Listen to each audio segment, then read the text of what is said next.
LEGO Star Wars The Skywalker Saga sends players on an epic journey through all 9 Star Wars episodes, with plenty of lighthearted moments and opportunities for exploration along the way. Its reimagining of the classic LEGO game structure and mechanics creates an experience unlike any other in the galaxy far, far away. Your rule is, and not short enough it was. That's right.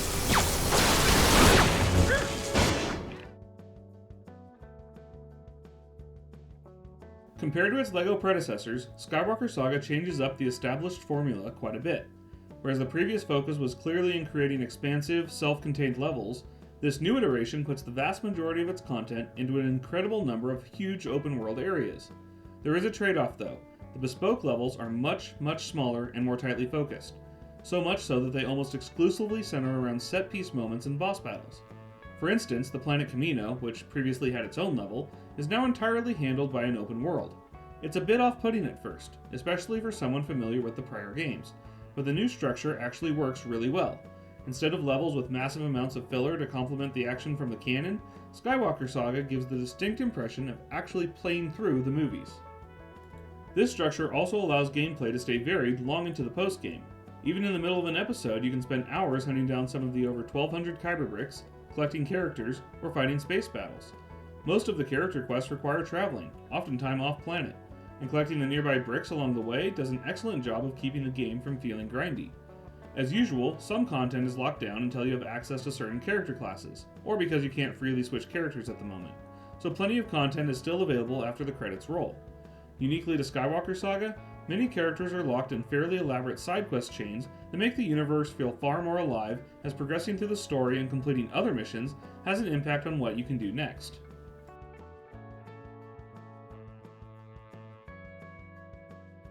One of the big issues I had with earlier games was that the combat basically boiled down to button mashing. With 2 huge improvements, that's now a thing of the past. The first change is providing different attacks during melee combat. While you can get away with repeatedly doing the standard attack to some degree, eventually enemies will start to block it and force you to switch to a different method. Enemies about to attack you will provide the ability to perform a counter. Regular attacks can be blocked yourself, and some attacks require you to dodge out of the way. There's still no real penalty for dying, apart from potentially failing a level challenge, and no one would seriously claim that the game is difficult, but it's far superior to other LEGO games.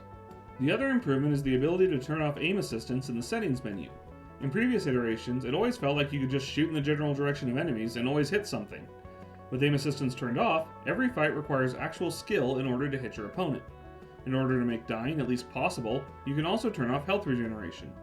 For players that are only interested in the exploration or story aspects of the game, these options may go unnoticed, but having them allows for a far more fulfilling experience.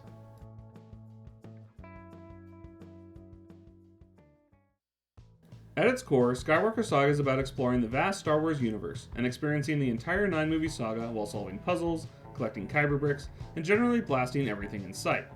Each character in the game is assigned a distinct class that defines its core set of abilities. These classes range from Jedi to Protocol Droid and ensure that you'll have to use a wide variety of characters. Each class also has a set of skills that can be leveled up using studs and Kyber bricks, though the effects of doing so largely seem to be irrelevant during gameplay. Enhancements to the core abilities shared by all characters had a bigger impact, but the whole upgrade system seemed a bit superfluous.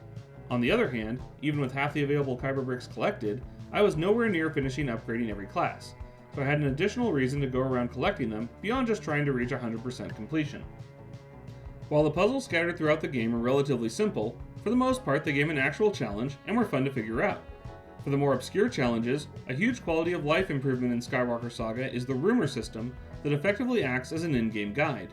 In addition to collectibles being marked on the map itself, NPCs will tell you about opportunities to unlock characters and vehicles, note the location of bricks, and give you other extremely useful information. If you'd rather not hunt down rumors personally, the information is also available for a price in the datapad. More importantly, the unlock conditions for the secret challenges in each level is similarly available. I really liked that I didn't have to resort to a Google search in order to figure out the tougher secrets, mission ordering givers, or hidden challenges.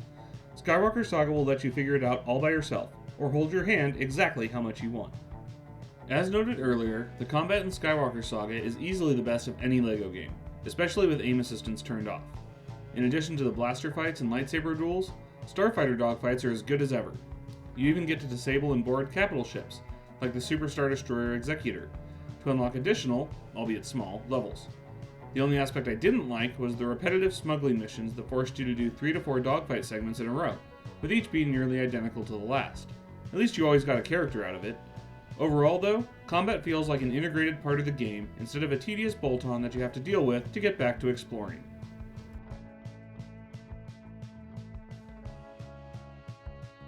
The various worlds and levels you explore in LEGO Skywalker Saga for the most part look as if they came straight out of the movies, which is actually a bit odd, since you would expect everything to be made out of LEGO.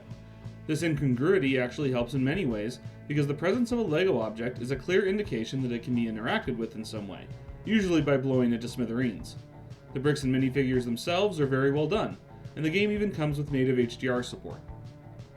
The audio is equally high quality, with excellent music and sound effects.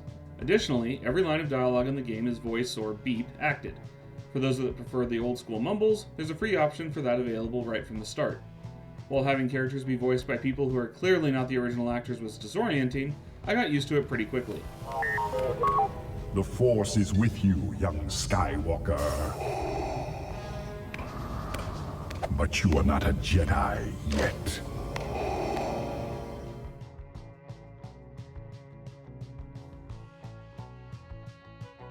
One level in particular was nearly impossible to complete without enabling the aim assist features. After at least 15 minutes of manual aiming, I'd removed less than 10% of the enemy's health bar. In another level, a mini-kit section had a similar problem.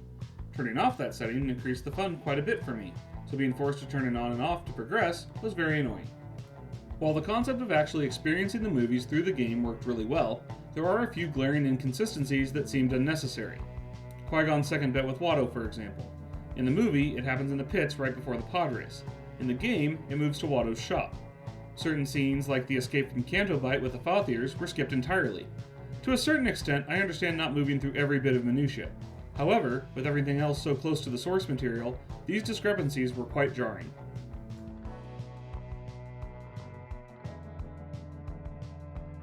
As a game targeted to children, there isn't much to worry about from a moral perspective. Several sequences do require playing as one of the female heroes, but these were both short and infrequent. Using a different character was almost always an option. While playing as villains is still available, and occasionally necessary, their actions are in line with the player's goals. The game is set up so that the player is always playing the part of the protagonist. Due to those minor flaws, LEGO Skywalker gets a 4 out of 5 for morality. It also gets a 4 out of 5 for quality. The gameplay is a great improvement over previous entries in the series, and the overall execution was very good. The few bugs around manual aiming, as well as a few substandard levels, keep this game from achieving perfection.